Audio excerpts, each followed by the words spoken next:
toque em nossos corações, continue falando aos nossos corações. Pai, ainda na Tua presença, nós Te louvamos pela instrumentalidade do Teu servo, o pastor Felipe.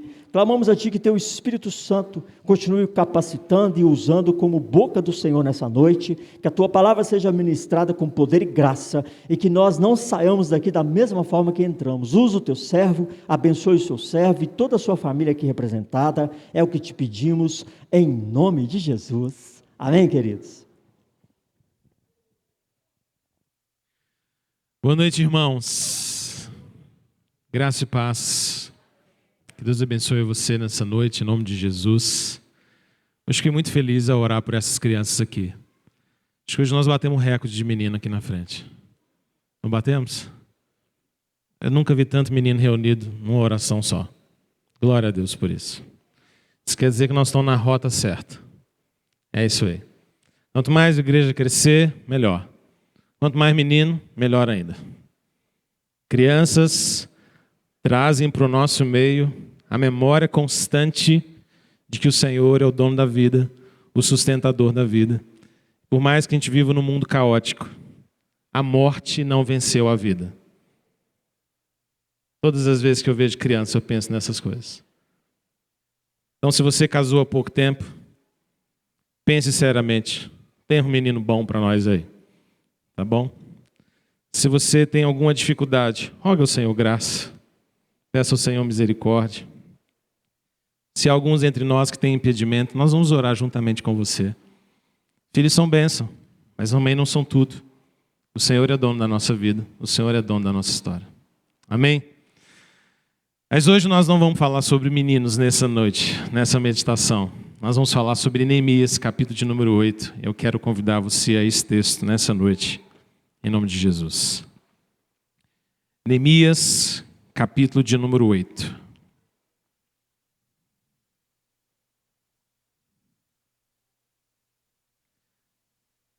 Para a maioria dos que estão aqui essa noite, sabem que nós estamos numa longa série de mensagens do livro de Neemias. Hoje nós damos início ao segundo mês dessa série de mensagens. Começamos no capítulo 1 e estamos passando por basicamente todos os capítulos desse livro e refletindo sobre como o Senhor moveu o coração do seu povo de uma maneira tão poderosa para que aqueles que retornaram do exílio até a terra prometida, até Jerusalém, pudessem reconstruir os muros da cidade debaixo da orientação, da instrução, do encorajamento e da liderança de Neemias. Até o final do capítulo 7, toda a história desse livro tem a ver com a reconstrução de muros em Jerusalém. Mas quando a gente chega no capítulo 8, o capítulo que nós vamos ler nessa noite, nós temos uma mudança de foco nessa história. Nós temos uma mudança de ênfase na narrativa desse texto que nós temos diante de nós. Porque a partir do primeiro versículo do capítulo de número 8, o livro de Neemias não vai mais nos falar exatamente a respeito da reconstrução dos muros. Afinal de contas, os muros já estavam terminados e finalizados depois de 52 dias de trabalho. Agora esse livro começa a nos falar sobre a reconstrução da intimidade da vida deste povo com o seu Deus. A gente deixa os muros de lado e a gente começa a falar sobre como Deus renova e restaura corações. O capítulo de número 8 é um capítulo sobre renovo, é um capítulo sobre recomeçar com o Senhor, sobre restabelecer antigos marcos, sobre trazer a palavra de Deus ao seu lugar de excelência. O capítulo de número 8 é um capítulo sobre avivamento. E essa noite eu quero falar sobre avivamento com você.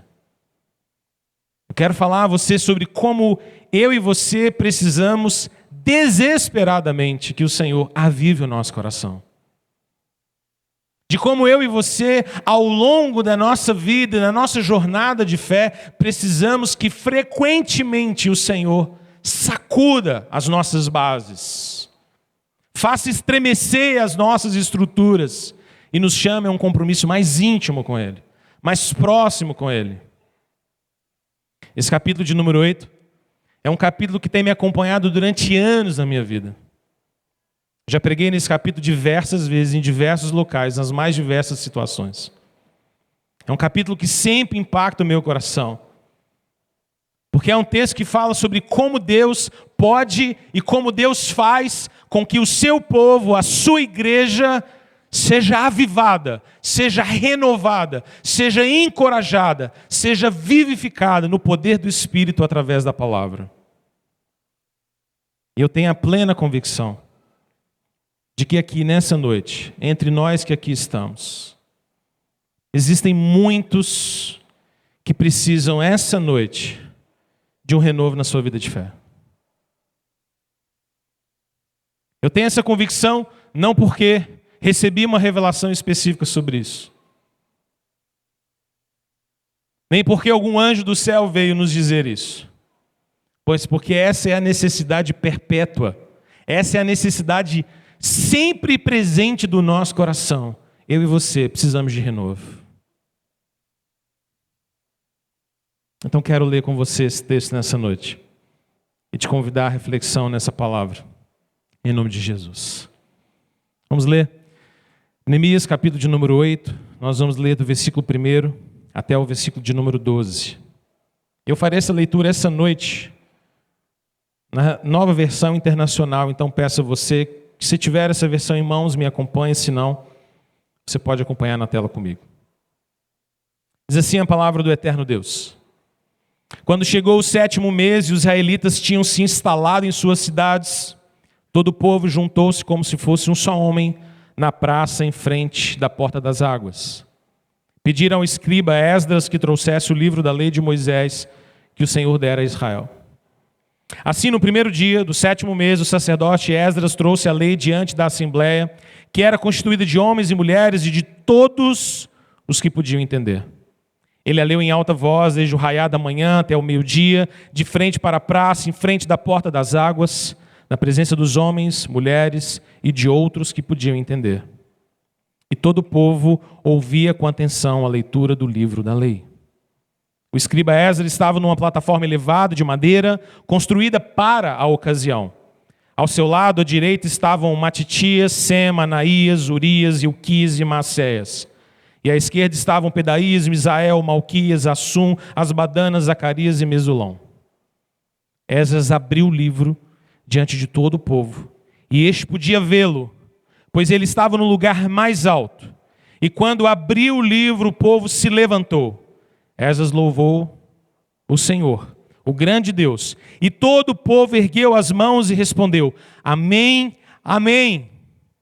Então eles adoraram o Senhor prostrados com o rosto em terra. Os levitas, Jesua, Bani, Serebias, Jamim, Acube, Zabetai, Odias, Maceias, Quelitas, Arias, Josabade, Anã, Pelaías, instruíram o povo na lei. E todos permaneciam ali. Leram o livro da lei de Deus, interpretando e explicando, a fim de que o povo entendesse o que estava sendo lido. Então Neemias, o governador, Esdras, o sacerdote e escriba, e os levitas que estavam instruindo o povo, disseram a todos: Este dia é consagrado ao Senhor o nosso Deus. Nada de tristeza e de choro, pois todo o povo estava chorando enquanto ouvia as palavras da lei. E Neemias acrescentou: Podem sair e comam e bebam do melhor que tiverem e repartam com os que nada têm preparado. Este dia é consagrado ao nosso Senhor. Não se entristeçam, porque a alegria do Senhor os fortalecerá. Os levitas tranquilizaram todo o povo, dizendo: Acalmem-se, porque este é um dia santo, não fiquem tristes. Então todo o povo saiu para comer, beber, repartir com os que nada tinham preparado e para celebrar com grande alegria, pois agora compreendiam as palavras que lhes foram explicadas. Vamos orar? Feche seus olhos. Vamos pedir ao Senhor que fale no nosso coração nessa noite, através da sua palavra, em nome de Jesus. Deus bendito, Deus poderoso e maravilhoso, nós te louvamos nessa noite. E rogamos-te, ó Deus, que Tu fales ao nosso coração, por intermédio da Tua palavra e do Teu Espírito Santo. Ó Senhor, sacode as nossas bases, Senhor. Renova o nosso coração na Tua presença. Quebranta-nos, ó Deus. Aviva-nos, ó Senhor. E nós, Deus, que aqui viemos ouvir a Tua voz essa noite, possamos ouvi-la verdadeiramente. Essa é a nossa oração, em nome de Jesus. Amém. Muros podem proteger uma cidade, mas muros não são o suficiente para resolver o problema do povo do Senhor. Se muros fossem suficientes, esses muros de Jerusalém jamais teriam sido derribados. O que fez Israel ir para o exílio não foi os seus muros serem baixos. O que fez Israel ir para o exílio não foi o fato das suas portas estarem queimadas. O que fez Israel ir parar no exílio não foi o templo ter sido destruído e saqueado. O que fez Israel parar no exílio e enfrentar sofrimento e dor foi o seu pecado. O problema de Israel não era um problema de estrutura, não era um problema da grandiosidade de uma cidade. O problema central de Israel era o seu coração. O povo do Senhor foi levado para o exílio porque o povo do Senhor foi atrás dos falsos deuses, dos ídolos, dos balaíns. Porque o povo foi para os montes altos e adorou a outros deuses, ao invés de adorar a Yahvé, o único Senhor, o Deus dos exércitos, o Rei de toda a terra. O problema central de Israel sempre foi o seu coração obstinado. Por conta disso, a Síria veio contra o povo do Senhor. Por conta disso, os babilônios vieram contra o povo do Senhor. Por conta disso, o povo do Senhor estava agora debaixo de cativeiro e tinham que retornar para uma cidade em frangalhos, destruída, sem muro, para poder reconstruir aquilo que era possível. Nós vimos Neemias como um grande líder, como um grande instrumento de Deus, como um homem sábio, um homem de oração, um homem dependente do poder de Deus e da direção do Espírito do Senhor, e debaixo da liderança dele e da capacitação do poder de Deus, de fato, Israel reconstruiu os muros. E o fez de maneira rápida, extraordinária, corajosa, segurando numa das mãos uma pá ou coisa semelhante, na outra uma arma, para se defender dos inimigos que se colocavam e se levantavam contra o povo do Senhor. 52 dias para reconstruir muros de ponta a ponta, para recolocar portas no lugar e inaugurar essa proteção externa da cidade. Mas entenda, irmãos, os muros protegem Israel, mas o problema de Israel é um problema do coração. Muros podem proteger a mim e a você. A religião pode proteger a mim e a você. O nosso compromisso externo com as coisas de Deus podem proteger a mim e a você. Mas o meu problema e o seu problema é um problema do coração. É aí que mora o nosso problema. É aí que reside a grande questão que eu e você carregamos. O seu problema, o meu problema, é um problema do coração. É o que nós amamos. É aquilo que nós adoramos. É aquilo que enche o nosso coração. Irmãos, nós podemos ter todas as proteções possíveis e inimagináveis, mas se o nosso coração não estiver alinhado com a vontade de Deus, o pior inimigo continua morando dentro de nós. Neemias sabia que agora o povo estava protegido, alocado. O capítulo de número 7 é um capítulo de lista de todos aqueles que retornaram do exílio para a terra prometida. Se você olhar na sua Bíblia, você vai ver os números. 1000 da família tal, 500 da família tal, 800 da família tal, 2000 daqui, 3000 dali. O povo volta. Mas agora esse povo que está dentro dessa cidade, protegida pelos muros, precisa ter o seu coração tratado. O seu coração regenerado, transformado. O povo precisava de um avivamento. É extraordinário porque essa história, até o capítulo 7, é uma história sobre como homens trabalham. É uma história sobre como Deus capacitou o seu povo e eles corajosamente reconstruíram muros. Mas agora no capítulo 8, não são muros que são reconstruídos. No capítulo de número 8, são corações que são reconstruídos. E essa é uma obra, essa é uma tarefa que só Deus pode fazer.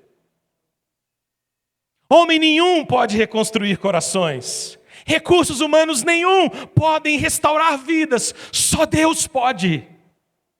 Essa é uma obra plena, única, exclusiva de Deus. Só Deus pode renovar o nosso coração. Alguém já disse que avivamento é aquilo que Deus faz. E a igreja recebe.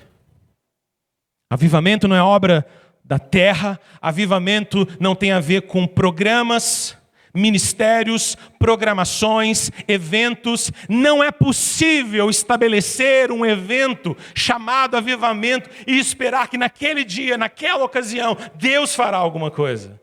Avivamento não é produzido da terra para o céu, o avivamento é produzido do céu para a terra. É quando Deus desce para aquecer os nossos corações, para impactar o nosso íntimo. É quando Deus nos dá uma consciência mais poderosa, mais viva, mais robusta da nossa necessidade dEle mesmo. Esse é o tipo de coisa que só o Senhor pode fazer. Só Deus pode mover. Ezequiel, capítulo de número 37, nos lembra que é através da palavra e do Espírito que Deus faz com que vida retorne a ossos secos. Deus continua fazendo isso ainda. Deus continua fazendo com que vidas secas sejam renovadas e restauradas. É o próprio Senhor Jesus quem em João capítulo 17, versículo 17, diz: santifica-os na tua verdade, Senhor. A tua palavra é a verdade. Santifica, muda o coração deles. E quando a gente olha para essa passagem, a gente percebe que o capítulo de número 8 nos mostra muito claramente que Deus moveu o coração de Israel naquele lugar, em frente da porta das águas, através do seu Espírito e através da sua palavra. Porque não existe avivamento sem a palavra de Deus. Não existe renovação do meu coração, nem do seu coração, se a palavra de Deus não estiver diante de nós, lida, examinada, explicada, abraçada. Sem a palavra, nós não seremos animados, nem renovados, nem vivificados. O povo do Senhor padece, porque lhe falta conhecimento. O povo do Senhor padece, porque lhe falta a centralidade da palavra. Mas esse texto nos mostra o que Deus faz e o que Deus pode fazer ao avivar o nosso coração por meio da sua palavra poderosa. Olha comigo na sua Bíblia, como esse texto nos ensina de que um verdadeiro avivamento começa e acontece quando a palavra de Deus se torna tão importante, tão singular na nossa vida. Eu quero te guiar por algumas etapas nesse texto. E a primeira delas é te mostrar que o avivamento começou na história de Israel e pode começar também na nossa, quando nós temos sede e fome da palavra de Deus. Sede e fome da palavra de Deus. É assim que começa. Os versículos 1 e 2 nos mostram exatamente isso. Pouco tempo havia se passado desde que os muros estavam completos. Os muros haviam sido terminados final de setembro. Nós estamos agora na virada de setembro para outubro. Neemias reúne todo o povo. E olha o que o texto diz. Quando chegou o 7º mês, eles estavam instalados na sua cidade, e então todo o povo juntou-se como se fosse um só homem na praça em frente à porta das águas. E eles pediram ao escriba Esdras que trouxesse o livro da lei de Moisés que o Senhor deu a Israel. Essa é a sede do povo. Essa reunião foi extraordinária. Inúmeras pessoas, centenas, milhares de pessoas, possivelmente, reunidas em um mesmo lugar. E qual era o anseio, a sede, a fome do coração delas? Ouvir a palavra de Deus. traga a lei de Deus, leia a lei de Deus, traga o livro de Deus diante de nós. Choca a mim perceber como havia unidade no meio do povo. O texto diz que eles estavam lá como se fossem um só homem. Havia coesão, pensamento convergente. Nós estamos pensando a mesma coisa. Nós precisamos de uma mesma coisa. Nós queremos a palavra de Deus. Traga Esdras, leia o livro. O texto diz que era uma diversidade de pessoas. Versículo 2 diz que havia ali homens, mulheres, todos os que podiam entender a palavra. Você consegue imaginar uma assembleia com crianças, com homens, com mulheres, adultos, com pessoas idosas? Quem tinha condição de entender, quem tinha condição de ouvir, estava ali unido em um só espírito, ansiando por ouvir a palavra de Deus. E então eles decidem trazer Esdras. Traga Esdras. E esse é o momento desse texto que eu sempre me pergunto: por que não Neemias? Por que não outro levita qualquer? E a resposta para isso está no próprio livro de Esdras, capítulo 7, versículo de número 10. Porque no livro de Esdras, capítulo 7, verso 10, diz que Esdras havia decidido no seu coração estudar a lei de Deus, praticar a lei de Deus e ensinar a lei de Deus. Você entendeu por que precisava ser Esdras aqui? Porque Esdras era um homem apaixonado pela palavra de Deus, dedicado à palavra de Deus, estudioso, comprometido de segui-la, de obedecê-la e de ensinar essa palavra aos homens. Esdras é o homem certo para a tarefa certa. É um homem tomado pela alegria, pela paixão da palavra de Deus, para que a palavra de Deus pudesse ser lida diante daquele povo. O povo estava ali sedento da palavra do Senhor. Irmãos, o profeta Amós, no capítulo de número 8, versículo 11, ele diz que Deus, nos últimos dias, mandará sobre nós fome e sede, mas não fome de pão, nem sede de água, mas fome e sede da palavra de Deus. Porque para Deus transformar o meu coração e o seu coração, para Deus nos fazer abandonar essa vida seca, árida, sem paixão, sem vivacidade espiritual, Deus precisa que eu e você tenhamos sede e fome da palavra dele. Não há possibilidade nenhuma de nós termos uma vida cheia da presença de Deus se nós não amarmos a sua palavra, se nós rejeitamos os seus estatutos, se nós amamos as coisas desse mundo, mas rejeitamos as coisas de Deus. Deus começa a mover o coração do seu povo, o coração de Israel, fazendo com que esse povo tivesse sede pela palavra.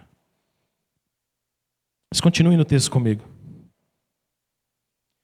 Além de sede pela palavra, o que a gente encontra nesse texto é uma centralidade singular da palavra de Deus. Versículos 3 a 5 nos contam isso. Olha o que acontece. Volte comigo seus olhos para o texto.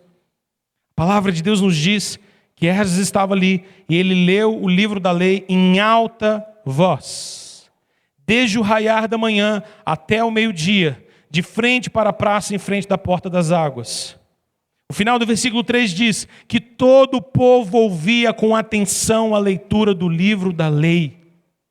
O verso 4 nos diz que ele estava numa plataforma elevada, construída para essa ocasião, os levitas estavam com ele, e o versículo 5 nos conta que ele abriu o livro diante do povo, de tal maneira que o povo podia ver o livro.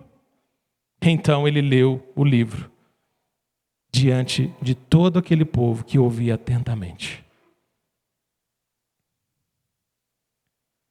A centralidade do culto não pode ser homens. A centralidade do culto não pode ser nossas preferências. A centralidade de um culto não pode ser nossas músicas. A centralidade do culto não pode ser nossas programações e ideias extraordinárias. A centralidade do culto precisa ser a palavra de Deus. Se nós queremos o nosso coração quebrantado pela palavra de Deus, a palavra de Deus precisa ser central.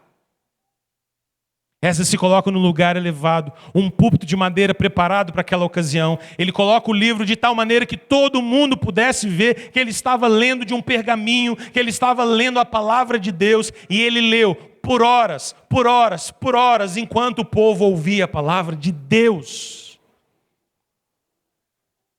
O que Deus está fazendo no meio do seu povo é fazer com que o povo de Israel voltasse à palavra. Era uma tradição, era comum, era uma lei em Israel que a cada 7 anos, na festa dos tabernáculos, toda a lei fosse lida. Mas agora o povo estava no cativeiro, definhando, sem palavra, sem leitura, sem escritura. Quanto tempo a palavra de Deus não era lida no meio do povo? E agora Esdras e Neemias está dizendo, essa palavra é central. Ela tem um lugar de honra, um lugar de excelência. É maravilhoso que o texto diz no início do versículo de número 3, que quando Esdras foi ler esse texto, ele leu em alta voz. A palavra hebraica por trás dessa expressão é a ideia de que ele leu com uma voz forte, retumbante, com paixão, com ânimo. A palavra de Deus não é aquele tipo de texto que a gente pode ler com desânimo, nem com desprezo, nem com descaso, nem com indiferença. Nós estamos diante da palavra viva do Deus Todo-Poderoso. Você crê nisso?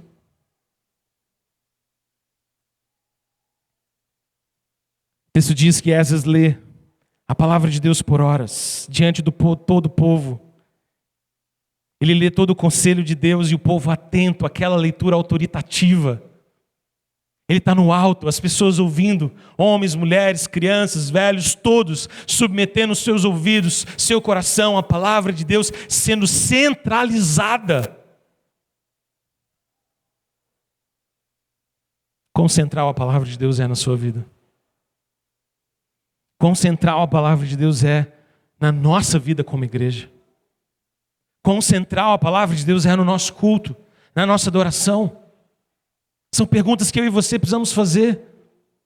Porque se nós queremos viver uma vida conformada à palavra de Deus, moldada pela palavra de Deus, ela precisa ser central. Central na nossa vida. Então a gente vai para um terceiro movimento desse texto.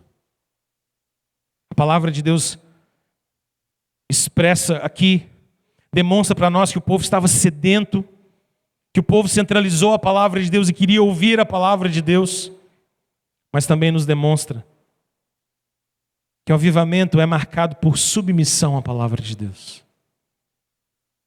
Sede de Deus, centralidade da palavra de Deus, submissão à palavra de Deus. Versículos 5 e 6 nos dizem isso. A parte B do versículo 5 diz que quando Esdras abriu o livro, o povo se levantou. O povo ficou em pé. Versículo 6 diz que Esdras então louvou o Senhor, o grande Deus, e todo o povo ergueu as mãos e respondeu amém e amém. Então eles adoraram o Senhor prostrados com o rosto em terra. Uma cena tão simples, mas que revela a profunda submissão do povo à palavra de Deus. Esdras toma o livro, e quando Esdras abre o livro, o povo se levanta. O povo fica de pé. É Deus que fala com a gente. Essa é a palavra de Deus. Essa é a verdade de Deus. Esse é o livro de Deus. Essa é a revelação sobre quem Deus é, sobre o que Deus faz. O povo se levanta. O povo tem reverência. Como nossa geração tem se tornado uma geração irreverente com as coisas de Deus. Deus não é um cara. Deus não é o cara lá de cima. Deus não é meu amiguinho. Deus não é meu brother. Deus é o Senhor de toda a terra. Nós precisamos de reverência. Nós precisamos de temor. Porque a gente não tem reverência mais, a gente não se ajoelha mais para orar. Porque a gente não tem reverência mais, a gente não se prostra diante do Senhor. Porque nos falta reverência, a gente jejua cada vez menos. Porque nos falta reverência, a gente lê a palavra de Deus de qualquer maneira. Porque nos falta temor, a gente senta para ler a palavra de Deus e o celular senta junto com a gente. Porque nos falta reverência, a gente não sabe mais o que é procurar o Senhor em secreto. porque falta reverência, o povo de Deus perde o senso de Deus. Perde o senso da gravidade, da presença santa, poderosa, única de Deus. Hoje é dia de Santa Ceia, irmãos. Quantos já perderam a reverência com a ceia do Senhor? Quantos não guardam esse dia como um dia precioso? Mas quando Esdras abriu o livro, o povo se levantou. O povo ficou de pé. Submissão, reverência. O texto diz que eles ergueram as mãos para os céus. E essa expressão de erguer as mãos para os céus é como se todo o povo estivesse dizendo: Esdras está lendo, mas a palavra não é de Esdras, a palavra não é de Neemias, a palavra não é de homens. Nós levantamos as mãos para os céus porque a palavra vem de Deus para o nosso coração. É Deus quem fala conosco, é Deus que nos traz a sua palavra. Isso não é de homens, isso não é de circunstâncias. Isso é de Deus. Esdras louva ao Senhor. Ele exalta o nome do grande Deus. E o povo repete, forte, convicto: amém, amém. Amém. Submissão, obediência. Essa é a tua palavra, Deus. Essa é a tua verdade, Deus. Então o versículo de número 6 diz que todo o povo começou a adorar ao Senhor, e eles prostraram o rosto em terra. Irmãos, Deus começa a avivar o nosso coração quando nós começamos a expressar a nossa verdadeira reverência a Ele. Deus começa a avivar o nosso coração quando a santa presença de Deus nos comove. Deus começa a mover o nosso coração quando a gente se quebranta diante da palavra dEle. Deus começa a mover o nosso coração quando um simples mencionar da palavra de Deus rasga a nossa alma, rasga o nosso coração.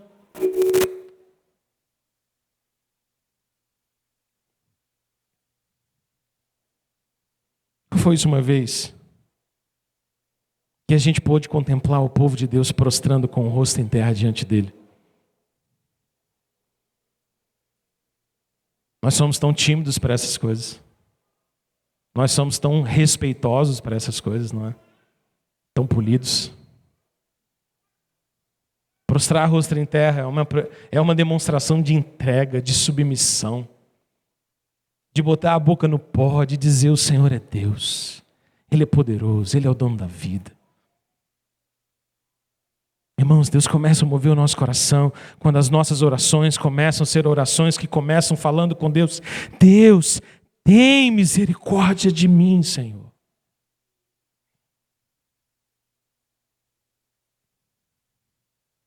O povo se submeteu, se humilhou diante do Senhor.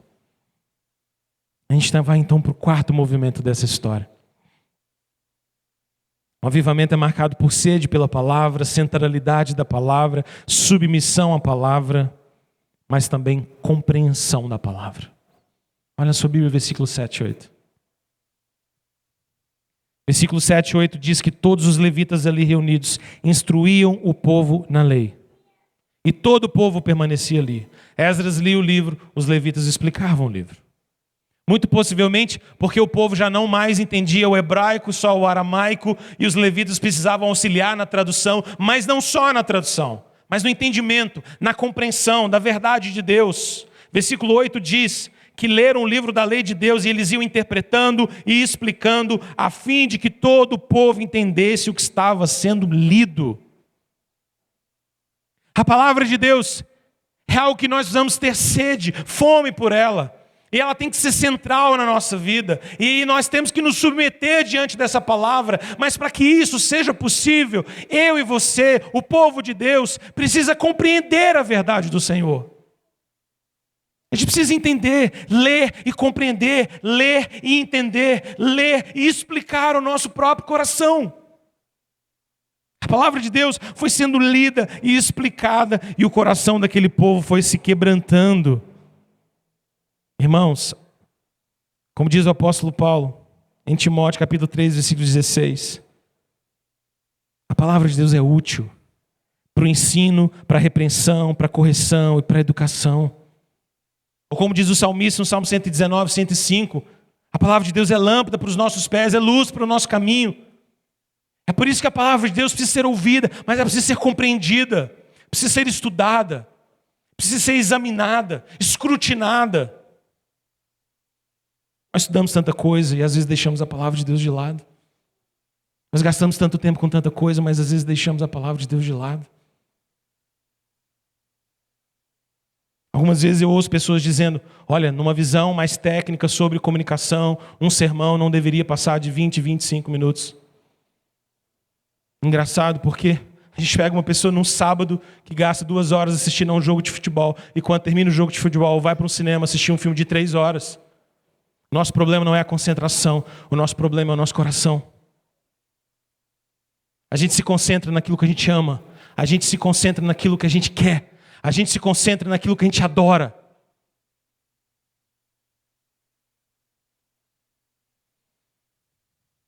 Aqui na IPE, nossos sermões, graças a Deus, nunca têm sido menores do que 30 minutos. Às vezes 45. Em algumas vezes, 1 hora. 1 hora. Às vezes só. Hoje não. Irmãos, a palavra de Deus precisa ser central na nossa vida. A gente precisa compreender a palavra de Deus. Guardá-la no nosso coração. E a gente vai para o 5º ponto. Se a palavra de Deus precisa ser algo que nós temos sede por ela, central, nos submetermos, compreendermos, essa palavra também precisa ser aplicada no nosso coração. E aqui talvez seja o ponto alto desse texto. Porque o que a gente vê nos versículos 9 até o versículo de número 12 é como a palavra de Deus aplicada ao coração produz efeitos que só Deus pode produzir. Olha a sua Bíblia comigo. Então Neemias, o governador Esdras, o sacerdote, escriba e os levitas que estavam instruindo o povo disseram a todos: esse dia é um dia consagrado ao Senhor, o nosso Deus. Nada de tristeza, nada de choro, parem de chorar. Qual era o motivo? Porque todo o povo estava chorando enquanto ouvia as palavras de Deus. O avivamento começa quando a gente começa a ter consciência mais clara dos nossos próprios pecados.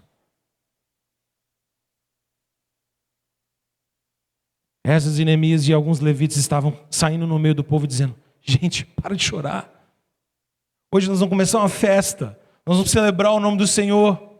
Mas o povo todo chorava. Chorava. Chorava. Copiosamente. Porque o povo estava ferido pela santa palavra de Deus.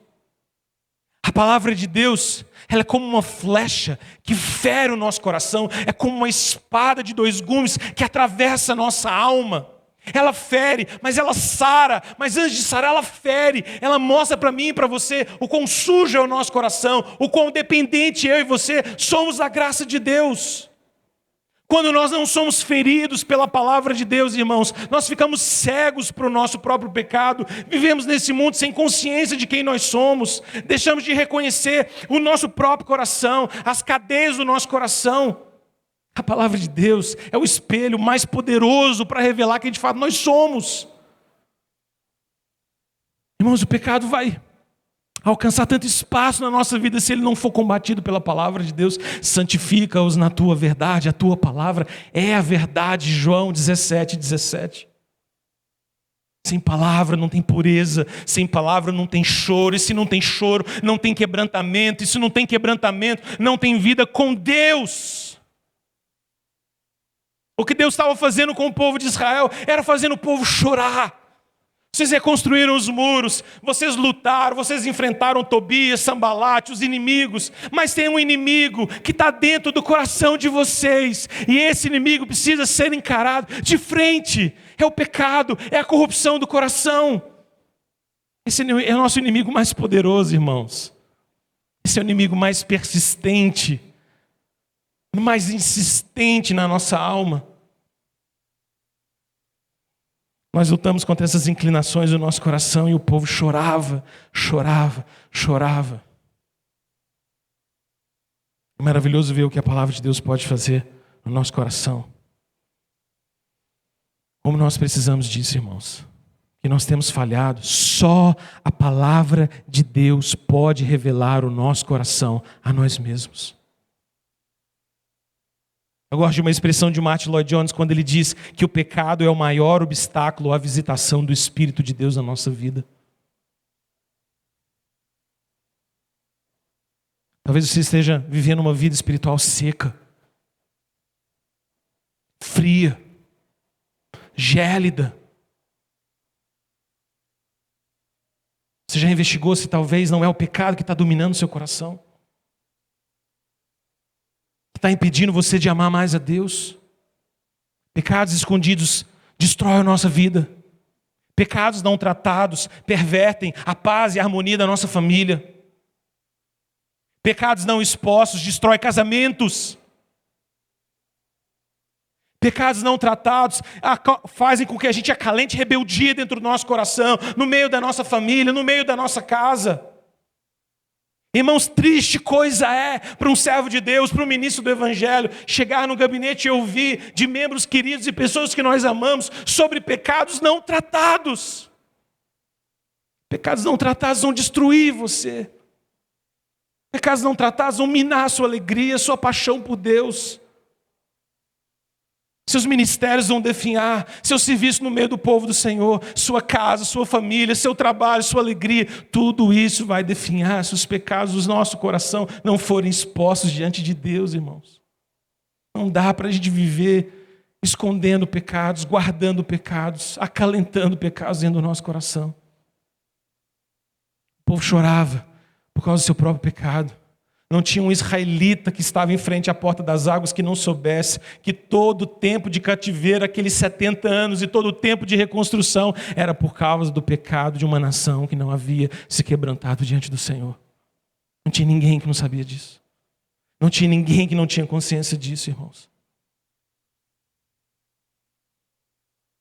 Irmãos, pecados não tratados vão nos impedir de evangelizar. Pecados não tratados vão nos impedir de testemunhar Jesus para a nossa comunidade. Pecados não tratados vão impedir com que a gente cresça. Pecados não tratados vão travar o nosso coração. Mas existe uma boa notícia. Porque Esdras e Neemias, junto dos levitas, vão até o povo e diz: saiam, comam, bebam, do melhor que vocês tiverem, façam festas, esse dia é consagrado ao Senhor, façam isso. Sabe por quê? Porque a alegria do Senhor é a nossa força. Porque é o Senhor que fará com que vocês sejam alegres. Existe um motivo de júbilo. É como se Esdras e Neemias estivessem dizendo: existe dia de choro, de pranto, de tristeza, mas existe graça, existe alegria, existe perdão. É interessante porque o texto diz, versículo 11, que os levitas começaram a tranquilizar o povo, dizendo: acalmem-se, acalmem-se, não fiquem tristes. Não fiquem tristes. Você consegue imaginar essa cena? Que cena poderosa. Centenas de milhares de pessoas chorando ao mesmo tempo, em alta voz. Não é aquela cena polidinha, gente, de todo mundo chorando com um paninho assim. Caiu uma lágrima aqui, desculpa. Não queria chorar na sua presença. Não é isso que o texto está contando. É um chororô, é um berreiro, é um quebrantamento. E chorar não é um trem bonito, é? A gente é uma melequeira danada, uma funga daqui, funga dali, limpa daqui. Chorar é um trem bagunçado. Chorar é humilhante, não é? Muitas das vezes a gente se sente meio sem graça quando a gente irrompe em choro. A gente tenta esconder. Não estou chorando não. Só um cisco. Só um cisco. O cisco é enorme, né? O cisco é enorme.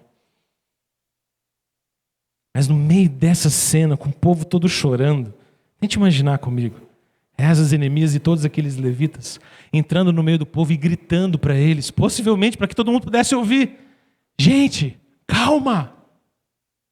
Calma, não temam. Alegrem-se. Vão festejar, enxuga as lágrimas. A alegria do Senhor é a nossa força. O Senhor nos chama a arrependimento, mas o mesmo Deus que nos chama a arrependimento é o Deus de graça. Ele já nos salvou, Ele já nos libertou, Ele já nos permitiu voltar para casa, não porque nós somos bons, não porque nós não temos pecado, mas porque Ele nos ama. E o versículo 12 diz que quando o povo começa a entender isso, começa a entender a graça de Deus, o povo começa a se alegrar. Porque a palavra de Deus nos fere para nos lembrar do nosso próprio pecado, mas ao mesmo tempo ela nos sara para nos dizer que onde abundou o pecado, superabundou a graça. Esdras estava lendo todo o Pentateuco, Gênesis, Êxodo, Levítico, Números e Deuteronômio, diante do povo. Esse era o livro da lei, essa era a Torá. Mas a Torá não fala só sobre lei. A Torá não apenas condena o pecado, a Torá fala sobre graça. Lembra, por exemplo, de Gênesis 12, e a promessa de Deus a Abraão: por meio de ti, a bênção virá sobre todas as famílias da terra. Porque eu te farei pai de muitas nações, e eu vou abençoar os povos da terra pelo seu descendente. Lembra, por exemplo, de Êxodo, da libertação da Páscoa, também no capítulo de número 12, em que o povo não perdeu os seus primogênitos, porque um cordeiro pascal foi imolado naquele dia, e o seu sangue passado no umbral das portas, para que os filhos do povo de Deus não fossem levados pelo anjo da morte, e houve grande libertação no meio daquele povo. Ah, que cordeiro gracioso, que sangue precioso desse cordeiro, que apontava para aquele que João olha e diz: eis o cordeiro de Deus que tira o pecado do mundo. O povo começou a entender que no Pentateuco tinha graça. Ou lembra de Levítico, que fala todo ele sobre o sacerdócio, sobre o papel do sacerdote, sobre como espiar e lidar com pecados, e apontava para aquele que é o grande sumo sacerdote das nossas almas, Jesus. E o povo ouvindo essa palavra e pensando: é verdade, não é só sobre pecado, é sobre graça. Tem um sacerdote, tem alguém que pode intermediar a nossa relação com Deus. Ou talvez eles tenham escutado sobre Números 24, capítulo 17, em que há a profecia sobre um rei vindouro que iria para reinar sobre o povo do Senhor e trazer libertação sobre eles. Existe esperança. Ou talvez eles estivessem ouvindo Deuteronômio 18, versículo 15, sobre o profeta que seria levantado na casa do povo de Israel, maior do que Moisés, maior do que todo profeta, que seria ele mesmo aquele que traria a palavra do Senhor, Jesus. O motivo da alegria do povo do Senhor, diz o versículo 12, é porque esse povo começou a compreender as palavras que estavam sendo lidas. Irmãos, eu quero terminar essa mensagem te lembrando de que Deus move o nosso coração, e Deus irá avivar o nosso coração quando a palavra de Deus for central na nossa vida. Quando a gente tiver sede da palavra. Quando ela encontrar o lugar de centralidade no nosso lar. Quando a gente se submeter à palavra. Estudar a palavra, compreender a palavra e aplicar a palavra no nosso coração. Agora entenda, querido. Assuma o ponto alto, o clímax de toda a revelação de Deus está em Jesus. E a palavra de Deus é sobre Ele. As Escrituras são sobre Cristo. A Bíblia de Gênesis e Apocalipse é sobre Ele. Ele mesmo disse isso aos seus discípulos no caminho de Emaús. Mostrando-lhes em Lucas capítulo 24, versículo 27, como Moisés e todos os profetas falavam a respeito dele mesmo. O ponto alto da revelação de Deus é o Senhor Jesus. E nós precisamos da palavra de Deus, porque nós precisamos de Jesus. Dele ser central na nossa vida, porque Ele é o verbo, Ele é a palavra que estava com Deus no princípio, e por meio dele todas as coisas foram feitas. Ele é o conteúdo do Evangelho, Ele é a própria salvação, Ele é o próprio Salvador. Nós precisamos da palavra, porque nós precisamos de Jesus. Nós precisamos da Bíblia, porque nós precisamos de Jesus. Ele precisa ser central no nosso coração, irmãos. O fim da lei é Cristo. O objetivo da lei é Cristo. O objetivo da palavra é apontar para Ele. Queridos, para que a gente possa ser quebrantado, avivado pela palavra de Deus, a palavra de Deus precisa ser central na nossa vida. Como eu gostaria que essa noite você saísse daqui pensando e refletindo se a palavra de Deus de fato tem ocupado um lugar de excelência, de honra, de primazia na sua vida, na sua família. Essa palavra tem sido lida, essa palavra tem sido estudada, essa palavra tem sido aplicada. Examine o seu coração. Examine o seu coração em nome de Jesus. Vamos orar?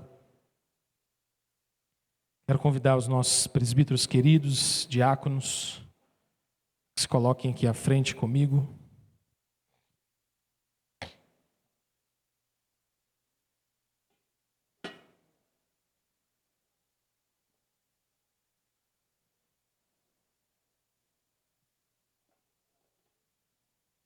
Quero convidar você a orar ao Senhor agora.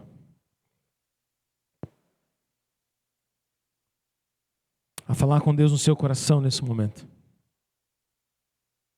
A pedir a Deus graça. Pedir a Deus clareza. Pedir ao Senhor para que Ele possa te orientar a viver uma vida centrada na palavra dEle. Pedir ao Senhor que Ele avive o seu coração, que Ele renove você.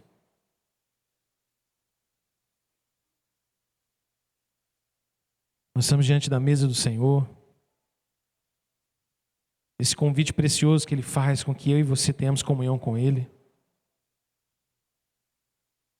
E a gente não poderia ter tempo melhor e oportunidade mais adequada para a gente examinar o nosso próprio coração.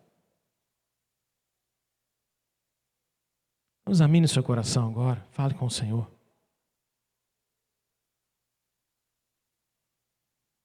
Deus bendito, nós te louvamos. Te rogamos, Senhor, que a Tua palavra seja central na nossa vida, Deus. Oh, Senhor, tem misericórdia de nós. Quantas vezes negligenciamos a centralidade da Tua palavra? Quantas vezes, ó Deus, deixamos de lado? Quantas vezes ela não é, ó Deus, central, nós não temos sede, fome da palavra do Senhor.